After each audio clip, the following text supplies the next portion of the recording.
like 7 is like dinner time, bedtime. Like we were gonna push it later, but they were like, "Oh, we could do 7." I was like, maybe we should do this 8 because I'm like, or 9. I just told mine to go upstairs and don't call me. Don't come down the stairs. But that would be add to the conversation. You know, it's good. It's real. That's TK. That's why we stayed at the office, because I was like, if we go home, no, it's a wrap. It's not gonna happen. They'll be all in the camera. Yeah. Oh, it's something. Everybody's so pretty. Y'all too. Y'all I totally agree. Everyone is looking fabulous. I was like, let me look like something for this, because these days. All right, guys, we are live. Welcome. My name is Kanasha Paul. Hi. My name is Kanasha Paul. I'm the president of the Black Professionals Network. And today we have a very special webinar. We got amazing Black family, Black excellence going on here. These like the modern Huxtables going on. And we wanted to give this opportunity for have us a real and honest and candid conversation about what it looks like to have a family hustle, like where you guys are forming a family together, you're running a business, you're managing children. And so we're going to have that conversation. And so today, who are moderating with us is our EVP of membership, Pete Kennedy. And so, right there. So Pete, take it away. All right, thank you very much, Kanasha. I appreciate it. And to all the families that are here, I must say thank you all for taking out time out of your busy schedules to, share with our BPN family and those who follow us on our views. And I want to say I'm excited about this particular conversation tonight. One being, one who's married as well and who has business, trying to get my wife involved. Looking forward to hearing some of those success stories and how do you guys break some of those barriers. So again, thank you for your time and joining us here at BPN for this webinar, which is called Family Hustle. So let's start with the actual couples that we have. We have the Bents that are with us. I'm going to give you an opportunity to share, so say hi. We have the Joneses that are with us. Hi, welcome. We have the Pearsons that are with us. Hi guys, welcome. And none but least, the Hollis that are actually with us as well. So I'm going to start with the Joneses. Tell us a little bit about yourselves. What is it that you guys do and how long have you guys been married? So I'm Juana, this is Josh, and Josh is a personal injury attorney. I have a digital marketing agency. I'm a storyteller and a creative, and we've been married for 2 years. Oh, wow. Nice. Okay. Thank you for sharing. Appreciate it. I'm coming back to you guys. The Hollis, Yes. How about you guys? Let's see. So we're both pharmacists and we own a medical center in Miami Gardens. We've been married for 5 years. 5 years in a week? Yeah, 5 years. 5 2 years. weeks. Yeah, in a week. Our anniversary is actually coming up. That's right. That's pretty unique. 3 years. So this year we definitely remember. It's coming. Normally we're the ones not getting the dates right, so I applaud you, man. 5 years and 2 weeks to the T. Thank you guys for sharing. And the Pearsons, to you guys. Hang on, let me unmute you. You guys are muted. Can you hear us now? Now I can hear you. Yeah, we'll be married 11 years at the end of this month. We were actually just laughing and double checking the years, but 11 years this month, at the end of this month. And my name is Felicia. We work in tech together. So we run a coding organization as well as do work around inclusive innovation and just creating communities of innovation deserts. Includes a conference, programming in the schools with nonprofits, and then also a co-working space in an urban innovation lab. And then we also have a consulting business and then a partner in an ice cream shop in Miami Gardens. Oh, thank you for sharing. 11 years. Wow. Yeah. Thank you guys. Thank you. Now, to my friends, the Bents. Hi. Hey, how's it Hi. going, y'all? Good. Okay, so we've been together, it'll be 21 years this year. We've been married, it'll be 11 years this year. And we have 4 children and a dog. And we're here. What you say? You tell them what you do. I'm a local physician, thank you, with about 10 years of experience in primary care here in Miami, associated with Jackson Health System and Power Health Solution. I wake up every day doing what I love to do. And I'm a stay-at-home mom. I fancy myself a bit of a socialite. That's why Corona is just like killing me, because I need to be out amongst the people in short dresses and heels and brunching and stuff, but can't do that. But yeah, I'm a stay-at-home mom. And so right now with the— That goes right into the next topic of raising children while you're actually having your own businesses. I know some of you guys actually do have partnership in one business and do separate things as a family. But for example, as like you, Mrs. Bent, who shares that you are a stay-at-home mom, and every now and then you have to get out. Let's start with you. How is it in this specific time where how you're handling the family and also supporting your husband with his business and what you do at home? Well, I get out of the house every single solitary day. I work out about 6 days a week, and that's my me time. Also, I know how to send the kids upstairs and tell them, get out my face and leave me alone, so that I don't get stressed. I'm not here for the stress. And just like they are not here for the stress either, we had to adjust. But prior to this, I've always had a curriculum for my kids, whether they were in school or not. So this is pretty much just a throwback to what I used to do. And now that we're like 7 weeks in, the kids are running on autopilot. In the morning times, I take the dry erase board and put their assignments on, and they pretty much flow through there. And they do them, I do me, child. How about you, Mr. Ben? Well, she has the toughest job because she's dealing with 4 unruly children on a regular basis. So her job is much tougher than mine. My kids are not unruly, not all of them, just one. But my day-to-day involves seeing patients through primary care, private practice, through Jackson Health System, serving underserved communities, vulnerable communities. And with the COVID-19 epidemic, our responsibilities have increased, and we're seeing more patients and helping folks get through this rough time right now. Thank you. And I want to say again, on behalf of, the BPN members, for those of them that I've actually spoken to, you were one of our first guests when we went live, actually addressing some of the COVID-19 issues out there. So again, thank you for sharing your expertise at that moment. So, and here you are again as a family. So thank you. The Hollis, you guys are in the office because you didn't want to go home because of these children.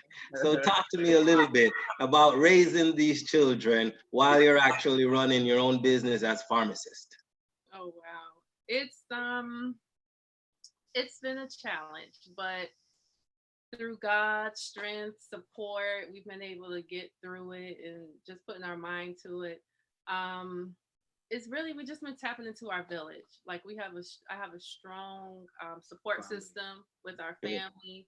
I have my grandma, which is their great grandma. I have my mom, my dad, my sisters. So everyone pitches in and help out with the kids. And that's honestly, that's how we were able to pull this off, because without that support, it would have been really difficult trying to launch a business. And then once you launch it, running it on a day-to-day basis.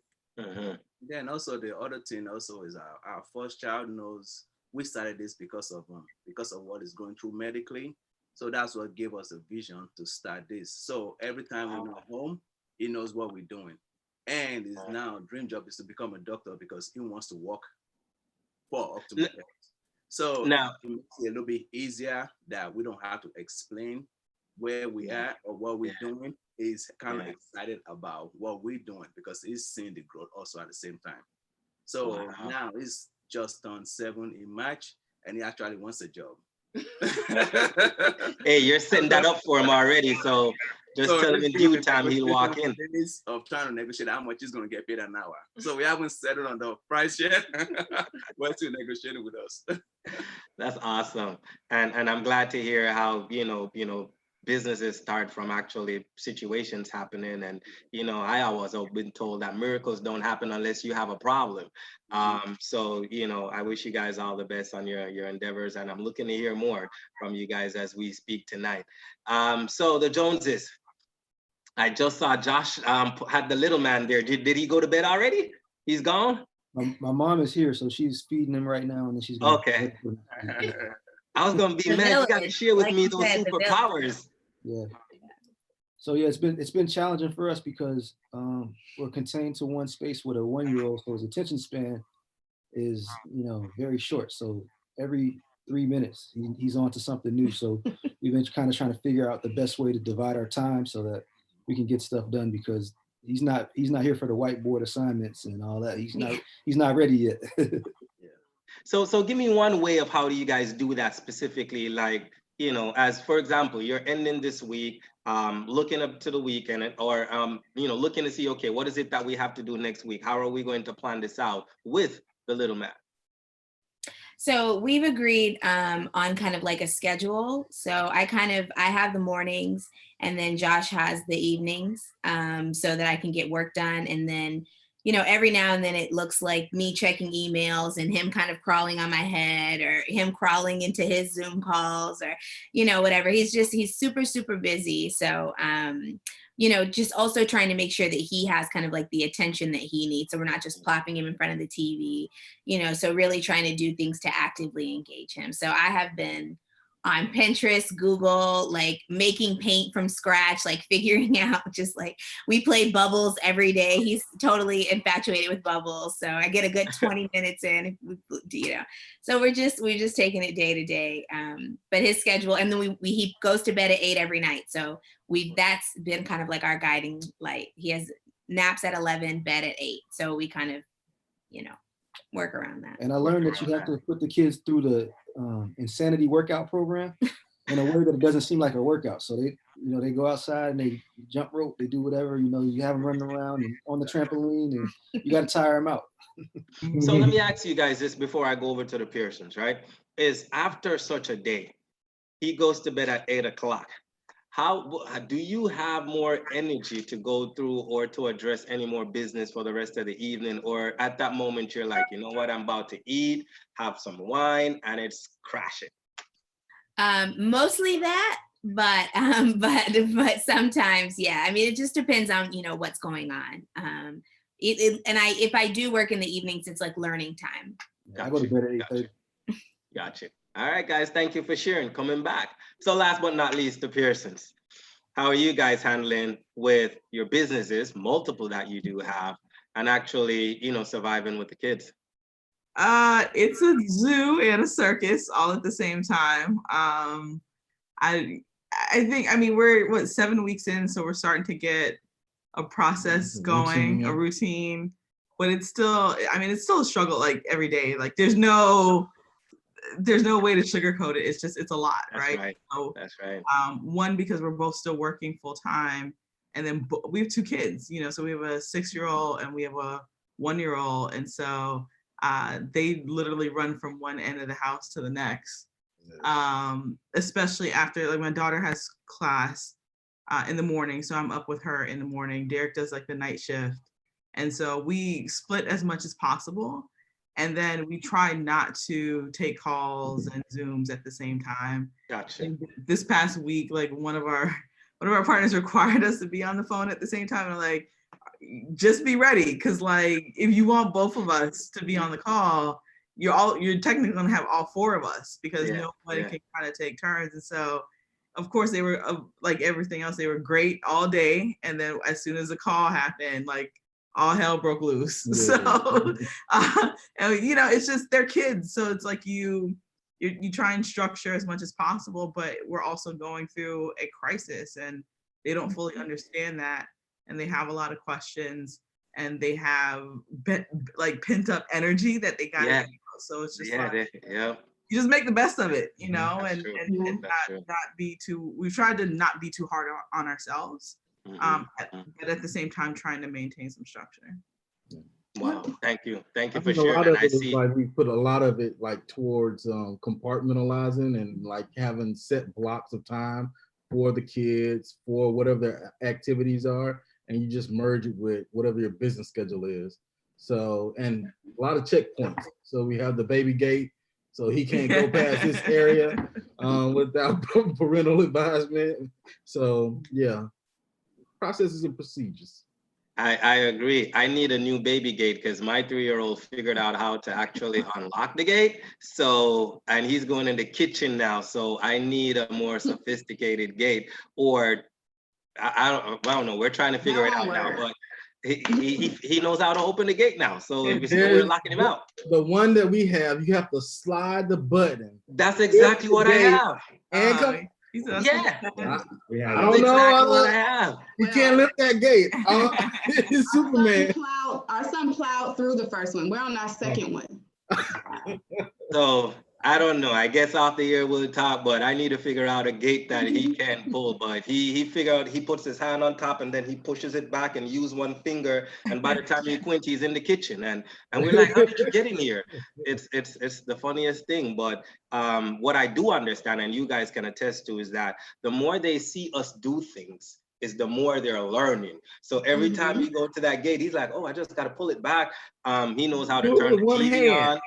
Grab it, slide, lift, and they don't know. So they don't. If you're doing this, you're teaching them how to do it. I don't do that. Right. I block them, and I do. Listen, they can't go through it, but they'll figure out how to go over it in a second.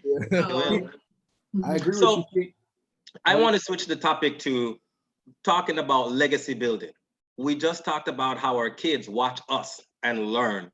And setting some of those examples. And for me, I think, especially when we talk about couples as powerful as you guys are not only being an example, but more so having that good leadership within your household. So let's talk a little bit about that legacy building, that legacy planning, which comes along with romance, finances, the future stocks or the future investments that may happen, and any couple can go first. I don't want to choose specifically, but any couple can say what is it that you guys do to have that strong legacy foundation that at one day your kids are going to be, wow, this is what I saw mom and dad did that has actually set up where we can actually now walk into. And I see that the Bents are ready to go first, so I'll let them go. Okay, well, one thing about our household is that we are extremely transparent. So they see the good, the bad, the ugly, the arguments, the silent treatment, the, mommy bent over twerking in the kitchen for daddy, they see it all. So what they're inheriting is a legacy of just like real shit. Like they are going to see, they're not going to see a make-believe marriage that they see on TV. They see some real stuff. Yeah. So they get to see the ins and outs of a relationship. They get to see, well, mommy ain't really feeling daddy right now, but mommy went to go take daddy his lunch to work anyway. Yeah. Thanks for sharing. That was good. Anyone else? No, go ahead. Did you want to finish up more, Mrs. Bent? So I had a point. So those who don't know me, I'm a first generation college graduate. My parents were Haitian immigrants who came to the United States in the late 70s. And that this whole question about building legacy resonates very strongly with me. We have a very strong culture that is dead set, believes in hard work and making a better way for the next generation. And every morning that I wake up is to help build that legacy for my lineage, right? And I just thank God for all the many blessings that He's bestowed upon us to allow me and my wife to help build that future legacy, that Bent legacy. Thank you for sharing. Definitely, definitely. Any other couples want to go? Yeah, the Pearsons. I see you guys already looking at each other. I think we got to go next. So, yeah, it's unmuted. So with us, it's a lot about.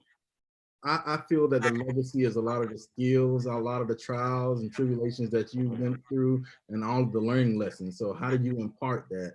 So a lot of our conversations have been like very candid with our kids. Like, this is why you do something, and philosophical, and still in our ethical bent, our business bent. So when they have questions about what mommy and daddy do, we talk to them about entrepreneurship. We talk to them about helping people out. We talk to them about their spirituality. So whatever question that they may have, we try to answer that, because what we think, how we've gone through life, is the legacy that they need to actually understand, as well as the monetary, and passing that on. So starting up savings accounts, teaching them about money, what is a stock. I mean, just basic stuff like it's ownership in the business. So if you want to go to Disney World, you have to get a ticket to go in, right? Things of that nature. Like, you just relate all of these different aspects to something that they can actually understand. And that's how we go about it. For each. What about you? And more so the 6-year-old than the 1-year-old. Yeah. Nice, nice. I like going further and giving the reasonings behind the things that you're doing. So thank you for sharing that, sir. Yeah. And the Hollis, I see you guys are ready to go. I think I probably heard some heavy breathing because I wanted to share there. No, so for me, it's like I was just kind of like born into business. My grandfather was a businessman, and my dad was a businessman. My mom is a businesswoman. So I kind of grew up into that. So I had my first business probably at the age of 5 or 6. And with me, it wasn't so much of being a business person, but I just have to accomplish more than my dad accomplished. And it was the same as my dad also. So the way I look at my kids now, they have to accomplish way more than I accomplished, because they have they have a head start. Yes. And that's just my old thing I preach into them now is, you see what mommy and dad is doing now, you have to do more. Yeah. And I don't care what you do, but you have to do better than us. That's good. Yep. That's great legacy.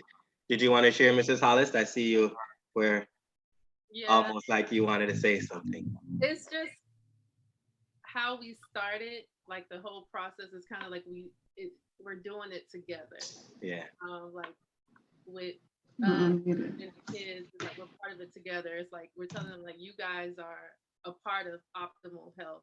You are invested in this, and it's like we're teaching them the different values, different skills, and it's things that they may not really realize now, but I'm pretty sure it's planting seeds in the for the future. And it's just pretty amazing to see that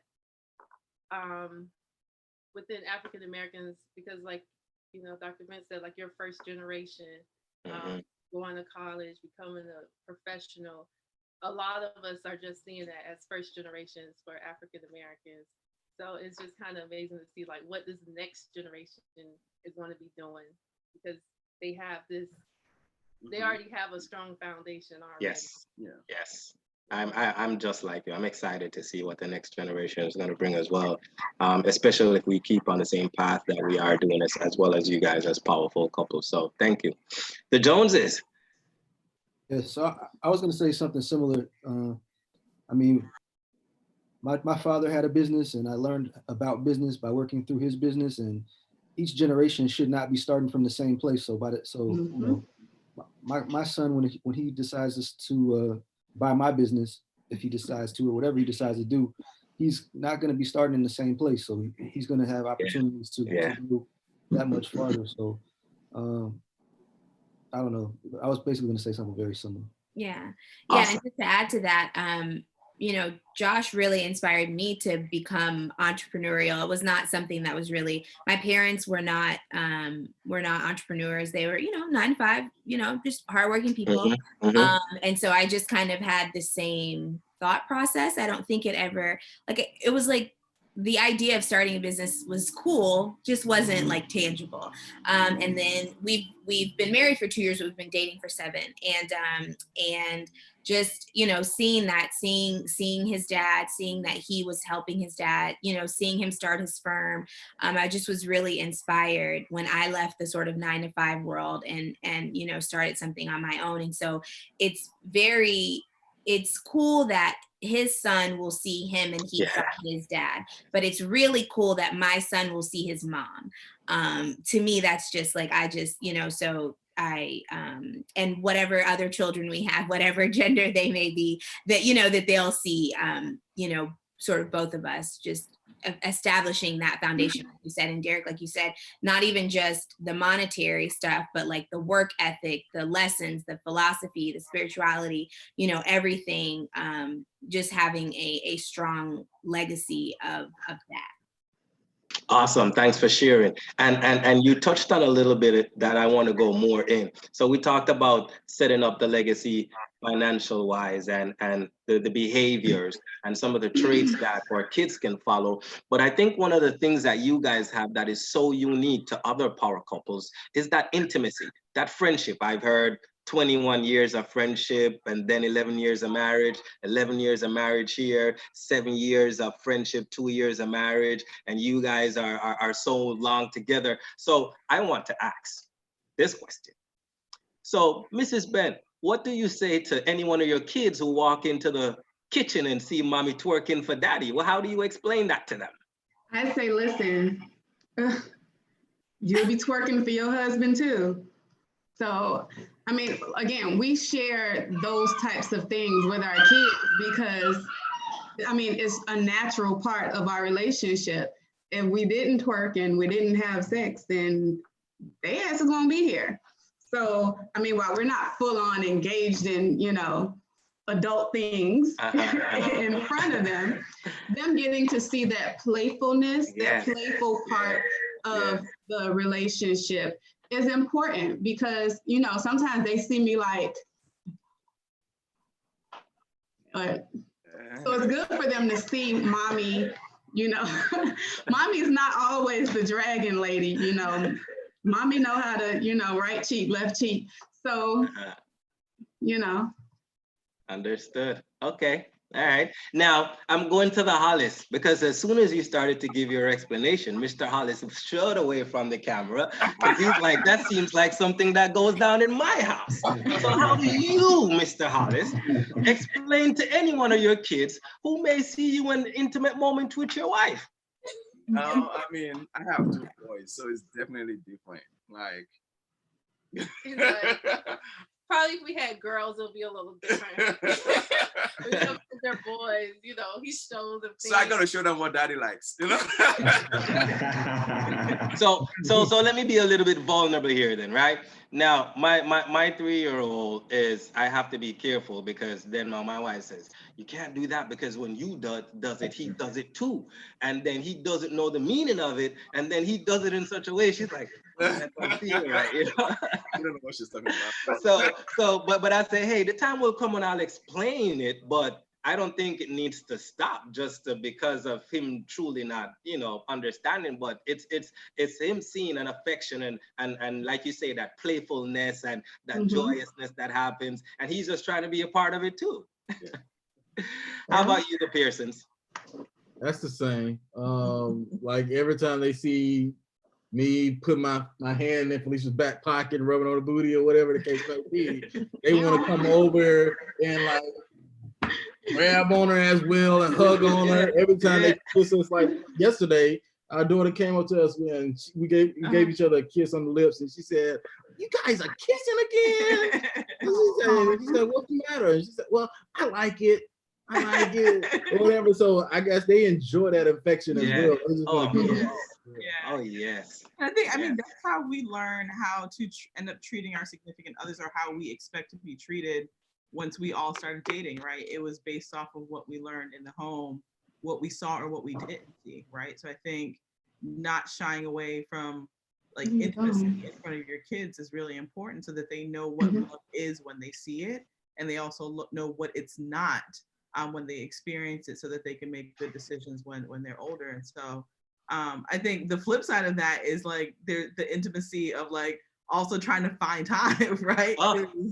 With 2 kids, that's also hard to like having to carve out, like we start carving out like date, and I guess this is kind of pre-COVID, but like carve out like actual date nights, and like making sure that we drop the kids off like as soon as they get out of school on Friday, so that we have time together to like go back to kind of, I don't know, for us, like for me, it's like almost having to kind of wash off that you're a parent in a way, in order to then like put on that you're like a wife, right? And so that is also a process. Now, and washing off is not probably the right word, but like I hope you guys get what I'm saying, right? The transition, girl. yeah, like, the wife, right? And not the mom that people are like, 2 kids are constantly climbing over. And so leaving time and creating space for that has been important. And I think a little difficult during COVID because, you know, you're under quarantine. And so maybe putting the kids to bed early, because our kids go to bed late,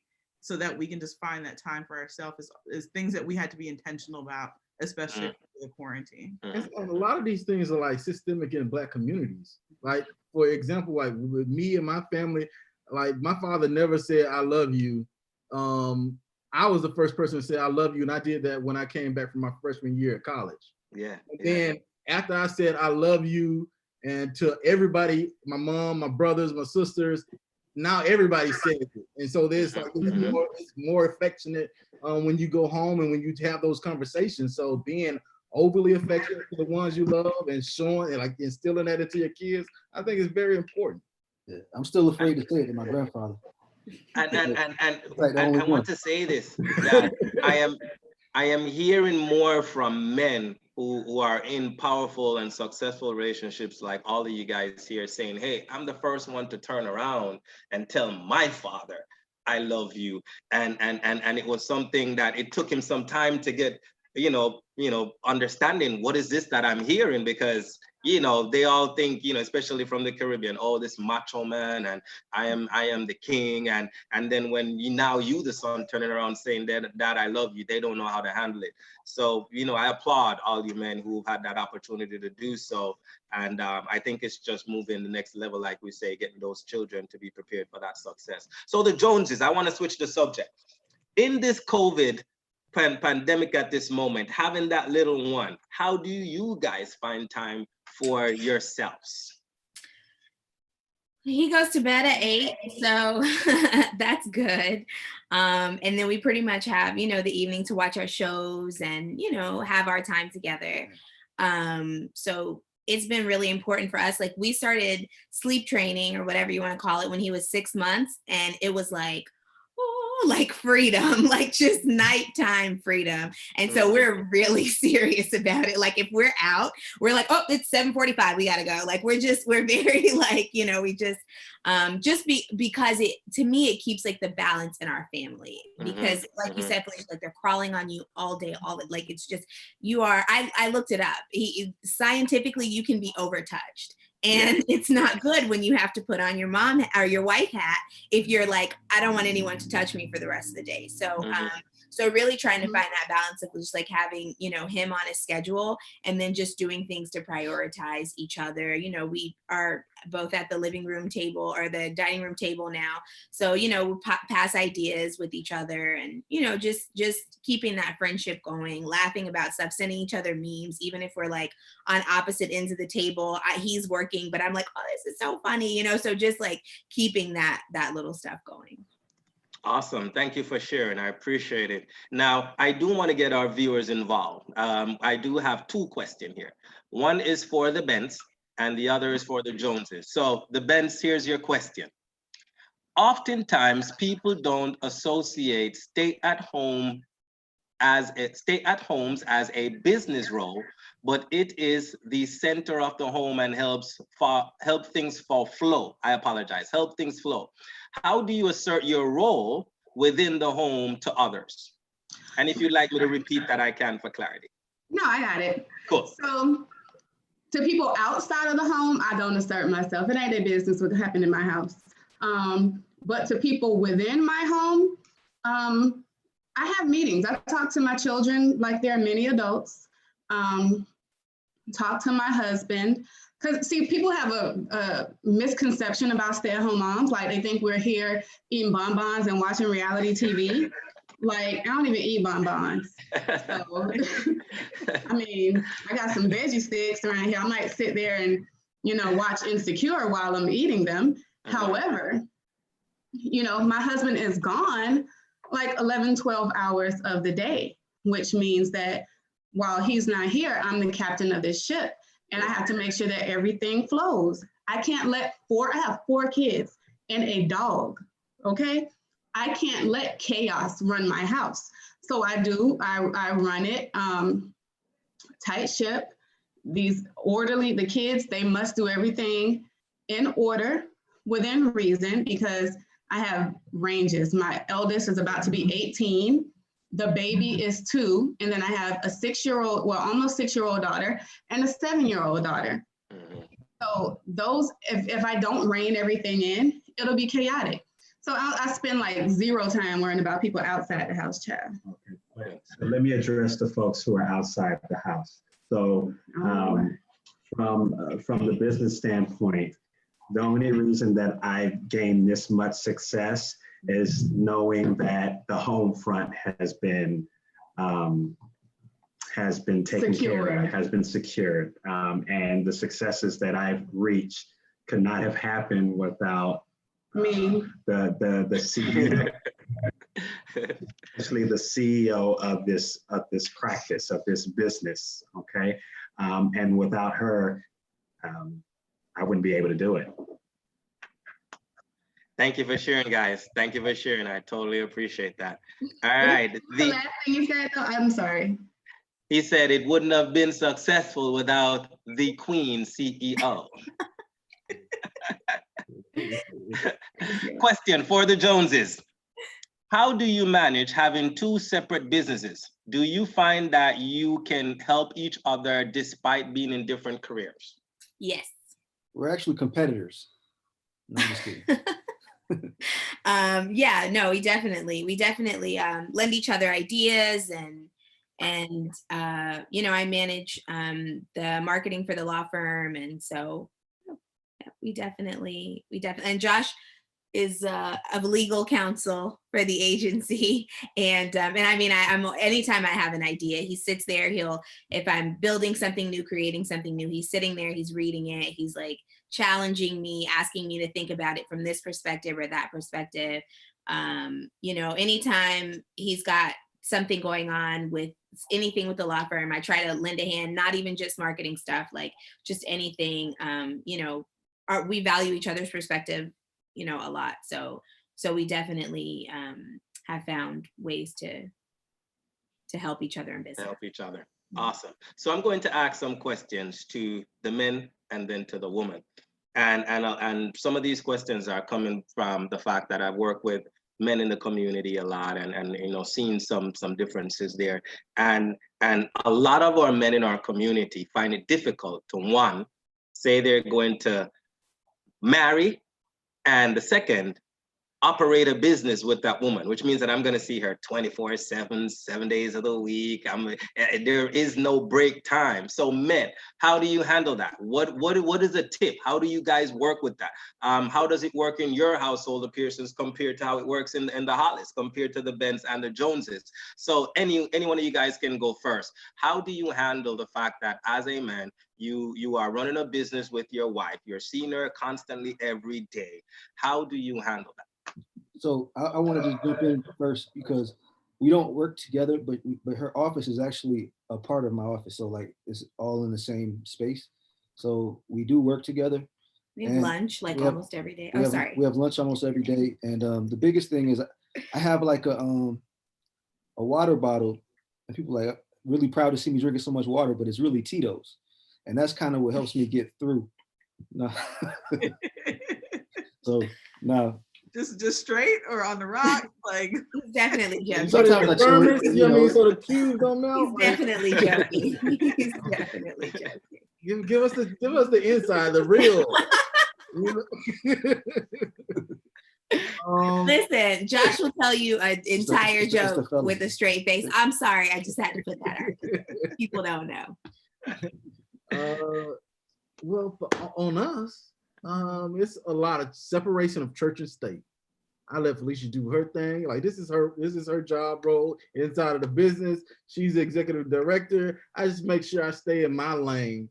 But I've always been the one to like support my wife because I feel like as a man, I can accomplish my vision, my dreams, regardless. So it's like always trying to serve my wife, because if I serve her, she serves me, and then we winning. So, and it's worked so far. So I think it's very important to again respect that partner and find ways to, structures within your business that actually support that. Again, separation of church and state.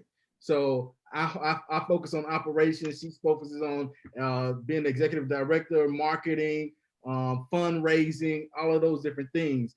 We may actually do the same thing together because we know how to have conversations and talk to people and bounce that energy around in the room. But yeah, that's what I have there. That's right. Cool. I'm coming to you last, Dr. Ben. Mr. Hollis, how do you handle working with your wife 24/7, going home with her, like what my friends would say, every single day and hour? It's actually easy because it's all the same plan. It's all one plan. Marriage is a business plan at the end of the day. You got to sign the contract, sign the marriage certificate, turn it in, pay tax together. You choose to exchange names. So we're all in a business together.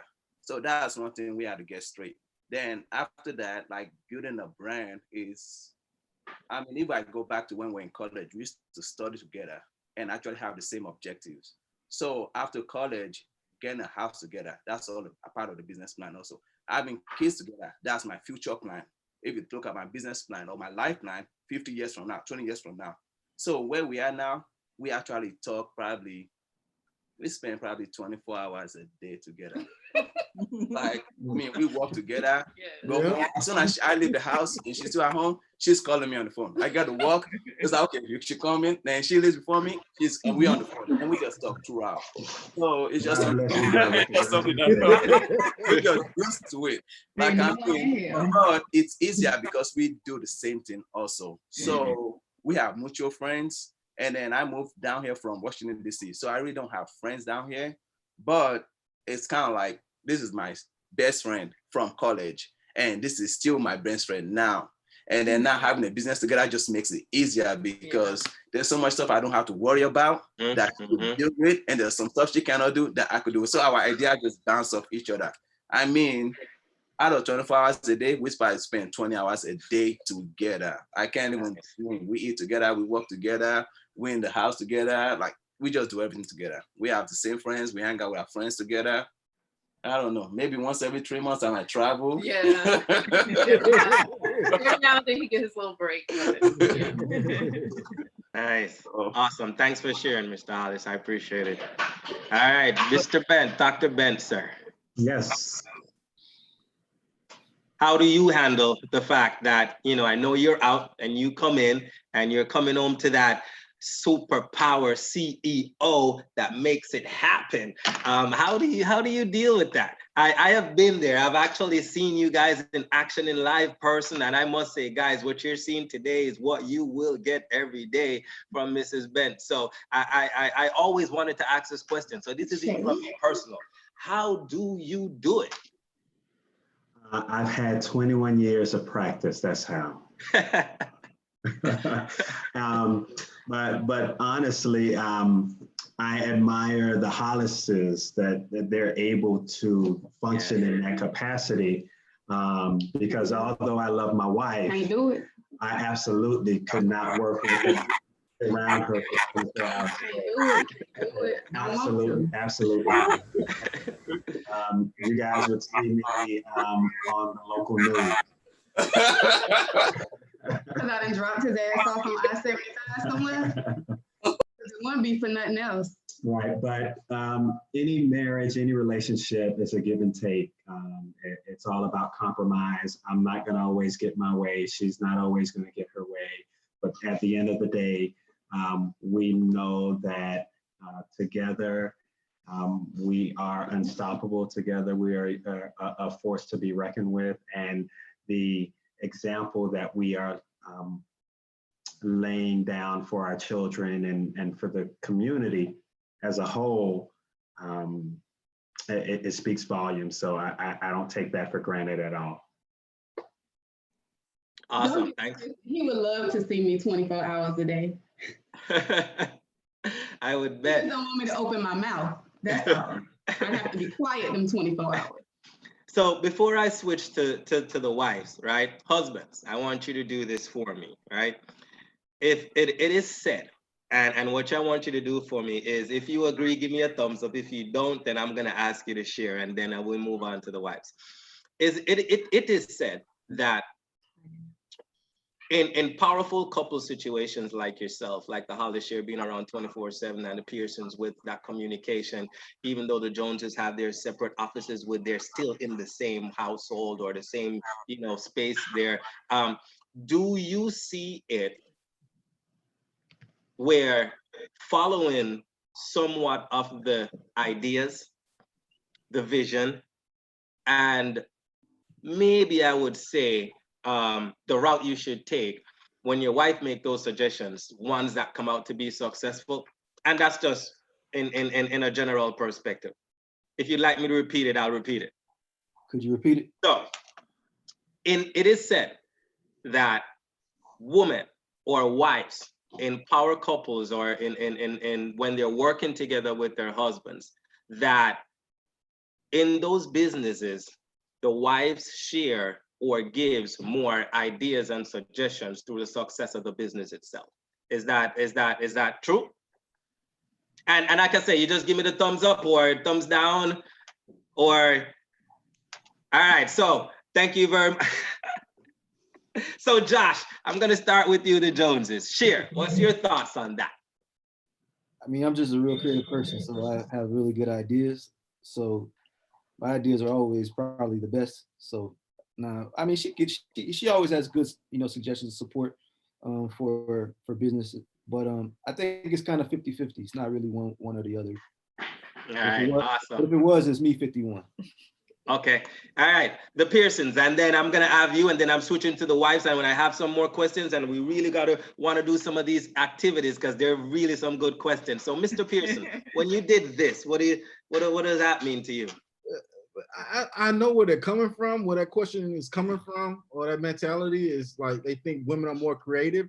But when you start talking about troubleshooting and solving problem solving is generic. So it doesn't matter. So it's just a matter of like looking at all of the different issues that you have in your business, in your home, and coming up with the best, I guess, means or means to solve that issue and solve that problem. So if you're talking about from a business perspective, it's like, hey, if it's finance oriented, if it's marketing oriented, we both have both of those skill sets. So now it's just like, hey, this is the direction that we both decided to go in, refine it and bounce that idea off of each other. But there's not necessarily one person that has more ideas than the other person. It's all about like grinding, really. Thank you. All right, so to the wives, like I promised I was coming to you guys, and any one of you guys can start. What would you say to our viewers and to women who are in relationship, moving to that next level of marriage, or single women looking for marriage and moving into relationship and having that power, I would say, partnership with their spouses? What would you say to these women who are considering to make that specific transition at this moment? I want to know, first of all, why is marriage your goal? And to realize that you as an individual are already whole. So take that wholeness and into that, potential relationship, and don't settle, but live a little bit first before you tether yourself to someone else. Like, because if marriage is your goal, then you're going to want to do it for the long haul. And I mean, marriage is not for the faint of heart at all, darling. Yes. So you must build up your tolerance, build up your patience, and possibly have your own one-bedroom apartment to go to when you want to choke somebody out. And in terms, what she's saying is just take a walk when you have to, not get in any trouble and say what you don't want to say. Any other wives? Yeah. Oh, definitely come in. Like Yashika, right? Yes. Okay, like she just call me Shika girl. Definitely coming in as like your whole self. You know, I think I hate when people say like two halves coming together. Like, nah, like I'm my whole self, he's his whole self, and we're coming together and with the hopes and plans of building something really special for the long term. I think also asking the really tough, uncomfortable questions up front. What's your credit score? What's your past? What trauma have you had in your past that you're bringing into the relationship? What are the things that we need to work through? How many kids you want, right? Like Derek wanted 5 kids, and that was almost a deal breaker because I'm like, yo. Actually, it started off with 12. Yeah, and I was like, this is not gonna work out. And so compromise is really important. You settled on 2. Well, yeah, so my great grandmother had 12, my grandmother had 11. I thought I was gonna come in the game with 12. And he almost did have a wife, right? So but like, I think it's important to ask those questions and not just get so excited about let's plan a wedding, but everything that comes after that. And then also commit to building together. I remember having a conversation with my friend when I first met Derek, and she was like dating someone. She's like, I need my man to have like this, and this, and this. And I'm like, I'm looking for someone to build and grow together. And we're gonna accomplish all those things together. Like if he doesn't have whatever, like the long list that some people have, that's not important to me. If someone committed to building those things and we can have a shared vision, that's what I care about, because we've been through stuff. Like we had 2 micro preemie kids. And I remember going through those nights when we didn't know our daughter was gonna survive. And I'm like, now I fully understand all the traits that I was looking for in a person for a moment like this. And we have each other's back through some of the toughest like medical challenges that we've ever faced, right? And so whatever. But I think those things become more important than the materialistic things. So being able to ask those really hard questions and get those answers, and are you okay with those answers, I would say is the advice that I would give. And I don't have anything. I agree. I agree with both of what the ladies said. Definitely coming in whole, having the tough conversations, like definitely valuing communication. And part of coming in whole is having your own life, your own friends, your own, ideas, your own, like, it's okay for me to go with the girls. It's okay for, me to have, it's okay for you to go with the fellas. Like, just having those things. And then, there was something else I wanted to say. But yeah, just coming in whole, having your own thing. And, oh no, it is really, I do this all the time. So good. I do this all the time. I don't remember what it is and I want to say it so bad. But yeah, I agree with the ladies. If I remember in the next 20 seconds, I am probably going to jump in and say it. Please come back and share with it. Mrs. Hollis. Yeah, I feel like having a friendship with your partner, because if you're going to be with somebody for a lifetime, I think you need to have a strong friendship or a good foundation.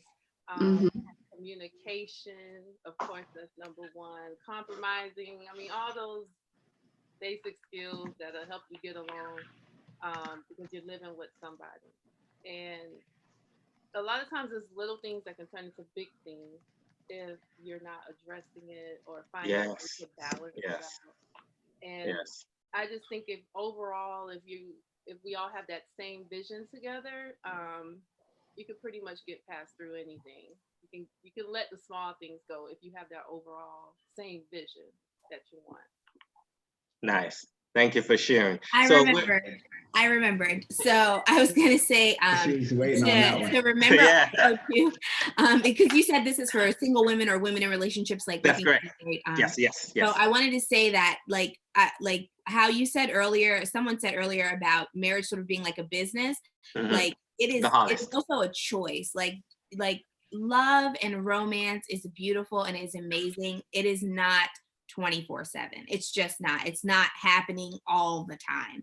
And so you know, sort of like stepping back a little bit from romanticized versions of what a marriage will look like. Your marriage may be all roses all the time. You really might have that, but that really there are moments in your marriages, whatever you're going through, where you have to make a choice. Like every day I wake up and I choose to love Josh. He wakes up and he chooses to love me, and we choose each other, you know, over and over and over again. And I think that you know, if you're intending to be married, like Felicia said, dropping some of the materialistic expectations, but also knowing that, you know, it's beautiful, it's amazing, it's incredible, but it's about actively making the choice, because there's no shortage of amazing, good-looking people in the world, but you choose your partner every, you know, every single time. Can I say something real quick? Yes. Also know that marriage is not one size fits all. So it works for the Bents, might not work for the Joneses, the Hollists, or the Pearsons, you know, because we're all different people. What I might, you know, expect or tolerate might not fly in anybody else's household. So you have to be aware that when you seek advice on marriage, you know, just understand that you're going to get the perspective of the people who you are asking, and it may not have any relevancy to you. Yes. So don't ask me because, you know. Yes. I'm going to say, all right. Thank you. So we have some questions here again, and I want to say thank you also as well, panel, for responding to our chat here. I must say our viewers are excited, but this is going to transition us into our activity. So one of the questions is, who asked who first on a date? So I'm going to start with the Joneses. Who asked who first on the date? I guess I did. You guess you did, Josh? You did, Josh. You were the first one. Yeah. Okay, all right. The Bents, who asked who first? She was sweating me. He was a player on the team.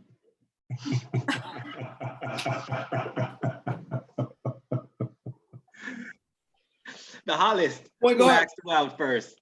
We're gonna keep it a buck, right? That's right. Transparency. I don't remember. We don't remember. I remember our first date was going to the movies and dinner, but I think it had to be him. It's been so long, right? You guys have actually, I really love listening to you guys with the college story. That is awesome. I love to see that. How about you guys, the Pearsons? It was me because he was staring me down. I wasn't staring him down. Now you can start. That's right, guys. You know, I shot my shot.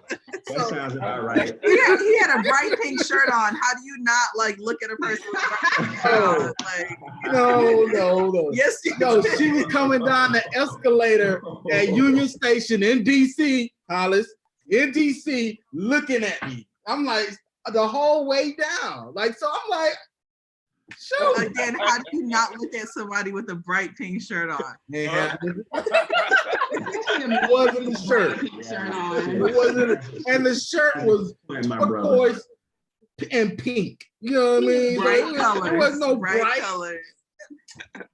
Polo don't make super bright stuff. Well, yes, they do. Yes, they do. Yes, they do.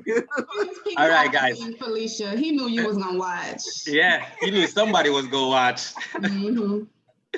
All right, so here's our activity, and we talked about it briefly earlier, and it is who's more likely to do what? So when I ask the question, the spouse will actually point to the other spouse if that's the actual spouse who would more than likely to actually do the question or the actual statement. So here's the first one for a practice run, and I'm going to choose the Joneses for this one. So the Joneses. Who's most likely to forget the anniversary? All right, good. All right, so you guys got it going. All right, cool. All right, the Pearsons.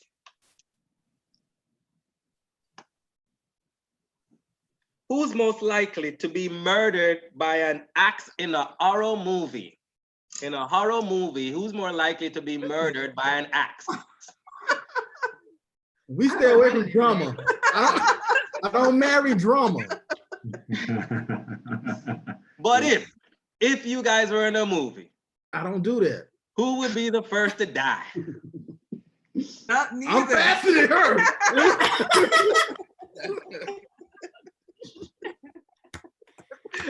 You said you don't feel that? Yeah, I would have fell down. All right, I think this is a good one. To the Bents. Who's more likely to forget why they walked into a room? This one right here. This one right here. This one right here.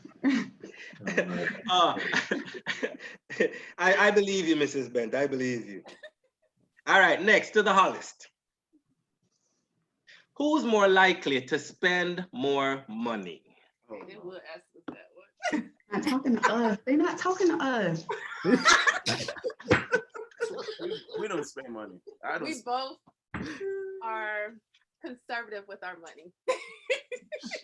I don't. All right, who's less conservative? It's a draw, honestly. It's a don't draw. know, I you guess know. it will be me because I have to buy. I buy for the family. I buy for the kids, the boys. You know, I'm a woman, so of course we kind of spend more money. But honestly, we're both conservative. All right, so I'm coming back to you, Hollis. Then I need a winner. Here we go. Who's most likely to throw a fit during a game of spades? During a game of spades, who's more than likely to throw a fit? Who's that for? Boss? Yeah, for you guys, the Hollis. We don't play games. Or a game of domino, card game, nothing. That might need to be a Guys, question for us, because I'll flip a table by some. Get your hand on my thing. If we do that, I'll flip a table by some things. because I'm very Renege if you want to. It'll be him. Renege if you want to. Mrs. Bent, you don't have enough ice in your drink and you're causing a fit. Cut me if you want to. They don't play games, so they can't answer this question. I carry decks of cards in my purse. Okay? True story. I have a container of dominoes in my glove compartment. You are prepared. That's not the only games I play though. I don't get All right. The Pearsons. No, who did I? I'm having so much fun. I think I lost my. The Joneses. All right. Thank you, guys. The Joneses. All right. To the Joneses. Who is more likely to use a hall pass to sleep with the celebrity of their choosing? You're in such agreement. Oh my gosh. Now, who's that celebrity, Mrs. Jones? Who's that celebrity? Black men don't cheat, you know. It's a hall pass, it ain't cheating. Hall pass ain't Exactly. It's a hall cheating. pass. It's a hall pass. I would rather not say. Okay. All right. Ask me that question. Go ahead. Take it away. Take it away. Take it away, Ishka. Both of Beyonce. For both of y'all. That's both of No, y'all. I'm not sleeping with Beyonce. I thought you said that was both of y'all. Answer. My bad. I mean, not into her top screen, her you know, I mean, I need to see something. She might have some miles on her, but no. I don't like Beyonce like that. But no, hall pass, I think it'll be both of us. He could have one. If he got one, I'm a damn sure have one. But who it will be with ain't your business. Dr. Benson is saying no hall pass for him. No hall pass for him. If Beyonce want him, he better take it. He better. All right. Coming back to the Pearsons. I have another one. Who is more likely to turn down an invitation to stay at home and watch Netflix? Both of us. Burn down the invitation. Who would turn down nothing? An invitation to go Just- to stay home and watch Netflix? Yeah, Whatever, dude. You love staying home. that's what I'm saying. I wouldn't turn it down. Huh? Oh. He said, well, who's more likely to turn it down? Oh, who's more? Yeah. Okay, all right, so you guys are staying in the house. Cool. Stay home. All right, so so please, the Bents, this question is not for you. Keep your hands down. Okay, this is for the Hollis. Who's more likely to curse in front of the children?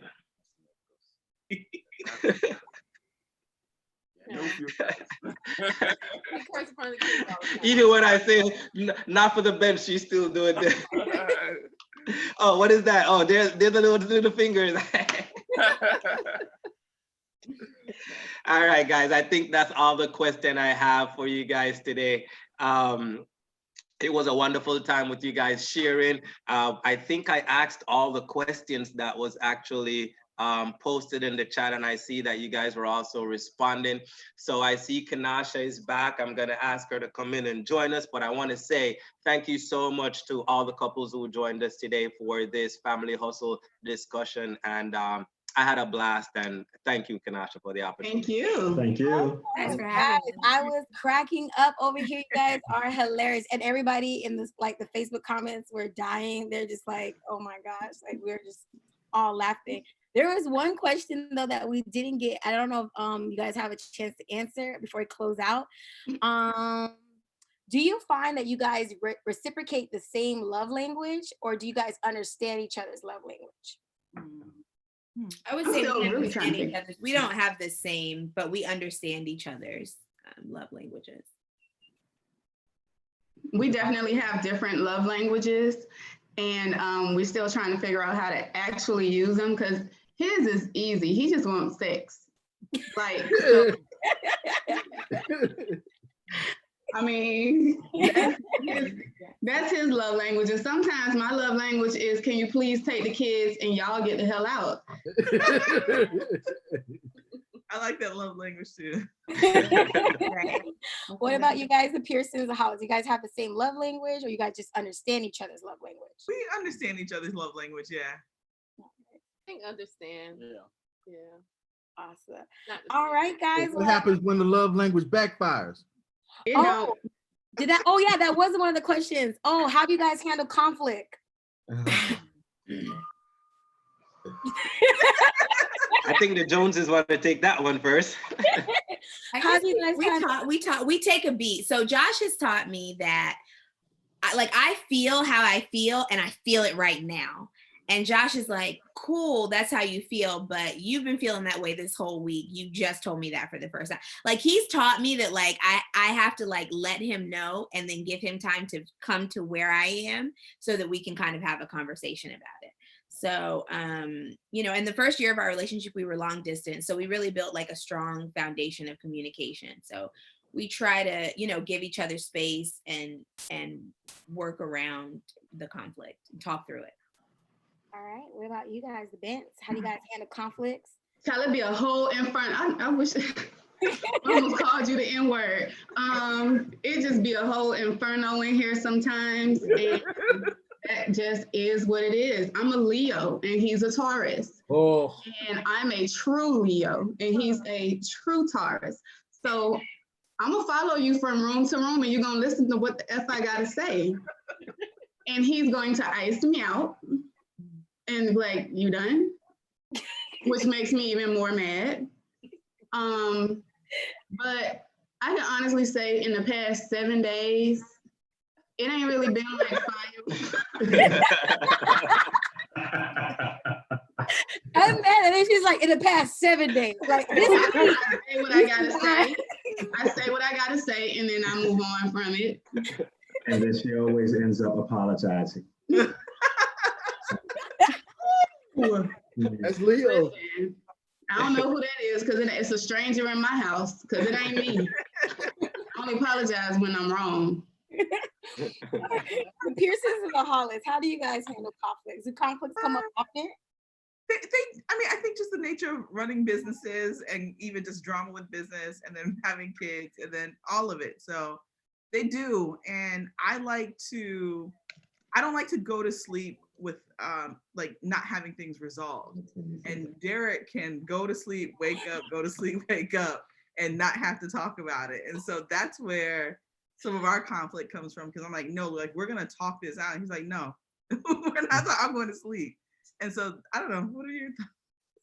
Yeah, but we always talk. She nags me and I give in, because again, that's the give and take that we talk about. I could go to sleep, but then she'll probably come back and throw some water on me, wake me I up, don't throw some water hot on you. grits.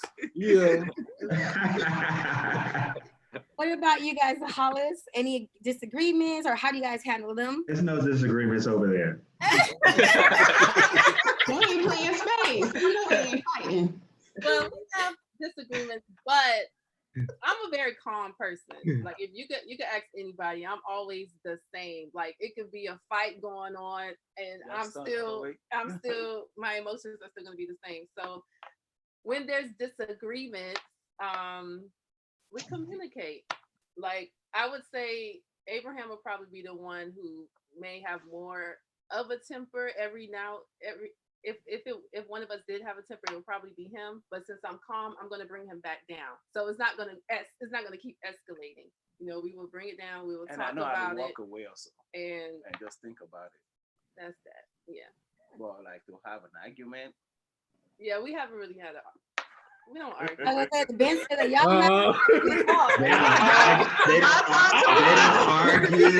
They don't. Like 2 days ago. Anything. They were just like, our last Wow. argument was 2 years ago. Them was like, We got into it before we got on this damn Zoom. We are talking about like this, like. oh my gosh. Okay, well, we're definitely gonna close out. I actually am curious because you said that you're a Leo, Dr. Benson Taurus. Yeah. What are your signs? My 40th is on Friday. Oh, happy Birthday. The big 4-0. Your signs. Everybody come to see you, Otis. What you say now? What you say, Kanasha? We couldn't hear you. I'm sorry. Oh, I was saying, I know everyone doesn't do the signs things, but I was just like, before closing out, I know that Sheikah, you're a Leo, Dr. Benson Taurus, but the Pearsons, you guys are Pisces, Virgo. okay. The Hollis, Aries. Aquarius. Nice combo. Aries. Capricorn. all right. Oh, them Capricorns. Oh, I got one. I thought it was so interesting. There's almost like fire earth. So it's Yeah. I was like, how y'all do that? Yeah. Mia is a Capricorn. Amaris and Eli are both Cancers, who coincidentally were both due on my birthday. Okay, and then I'm a Leo. Omari's a Scorpio, and my dog is a Leo. So who do you think I get along? He's a Leo. Yeah, our son is a August Leo. 18th. He's a Leo, like his mama, me. Wow. Okay. This is House full of nuts. one for the books. I think we definitely gotta do this again. Yes, I agree. I Thank you agree. so much, Pete. You did such an amazing job moderating. Thank you. Guys, the Thank feedback is that they're just laughing. They just love this. I just want to share some of like the good comments that came in. Well, all of it was good. Really, like everybody was just very appreciative that you guys shared y'all stories and gave such great advice, and that they were just very. One that I thought was really like cool was that someone said that it was dope to see this. It's like the first in our generation of seeing this, like people who are Black couples who are married, working together, having kids together. So it's important that I know for the network, it was really important for us to have this dialogue so that we can show that this is not abnormal. The media is always trying to share one depiction of what Black families look like. And I think it's like what was really important for us as a network is to combat that. Because honestly, we had so many families, like everyone, when I went through my list, I was like, there is more Black families who are working together, having kids together than we realize. It's just, that's not what the message that they want to share. So it's on us to do that. So thank you guys for joining. Y'all are sharing it. So that's important. Yes, we're sharing it. And I was like, we'll do that. So, all right, have a safe night. I'm glad the kids didn't interrupt y'all. Y'all did great. Oh, a vacation today. When you threaten them with an ass whooping, they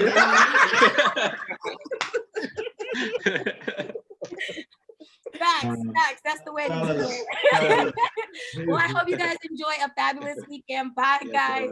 Bye. Everyone. Representing my